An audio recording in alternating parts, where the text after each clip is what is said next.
Sa mapagpalang araw po sa ating lahat. Ako po si Brian Luisa Mendoza. Ito po ang ating daily devotion ngayong araw, January 21, 2025. Ngayong araw po ay ating titulo ng ating series which is a seminary edition. Specifically, ang topic po natin for today is about authority of the scripture.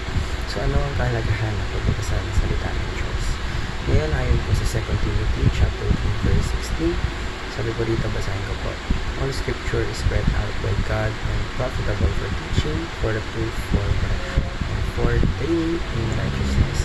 So ngayon upang mas ating maunawaan kung ano ang nakalagay o nakasaad sa ating scripture for today, ngayon po tayo pwede dako sa ating teachings for today para mas maunawaan natin, mas ma-deepen yung understanding natin about our devotion for this day.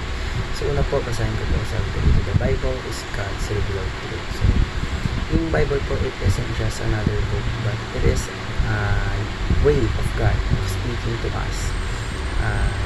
Through Bible, it reveals who He is, yung pagmamahal niya sa atin, and how we should live kung paano tayo mamuhay. So think of it as a kumbaga roadmap ng ating buhay where it is filled with wisdom, encouragement, and direction.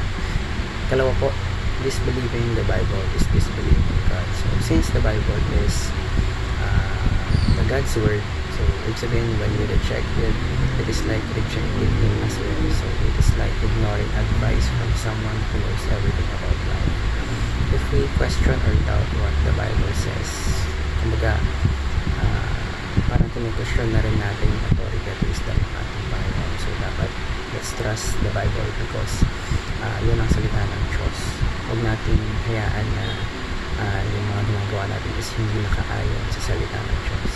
And last but not the least po, disobeying the Bible is disobeying God. So God's word isn't just something na dapat alam natin, but it is something na dapat sinasabihin natin. So when we ignore what the Bible teaches, we're essentially choosing our own way over God's way. So hindi po dapat naman po. Kung natin hayaan na hindi naman po.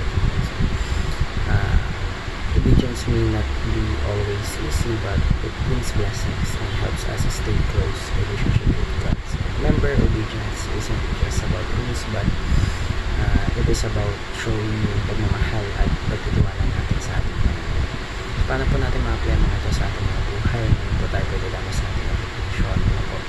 Read the Bible daily. So just like what we need food, gaya ng mga pagkain na kailangan natin sa araw-araw para maging healthy tayo, kailangan din po natin ng Bible para ma-nourish yung spiritual life natin. So aralin po natin ang Biblia araw-araw because it helps us stay connected to God and it gives us strength for whatever comes our way. Ikalawa po, interpret the Bible prayerfully. So understanding the Bible isn't just about reading, but it is about seeking God's help to truly grasp its meaning. So bago po tayo magbasa, let's take a moment para magdasal at let's ask God na i-open buksan ang puso at isip natin. And last but not least po, obeying the Bible wholeheartedly. So hindi po enough na alam natin kung ano yung nakasaad sa Biblia, but ayun nga, kahit tumasabi ano yung kailangan sinasabuhay din po natin. So whether it's showing about forgiving others or showing kindness or even staying honest in tough situations, dapat yung every part ng buhay mo is nare-reflect ang salita ng Diyos na may maraming pinagpapatuloy sa araw.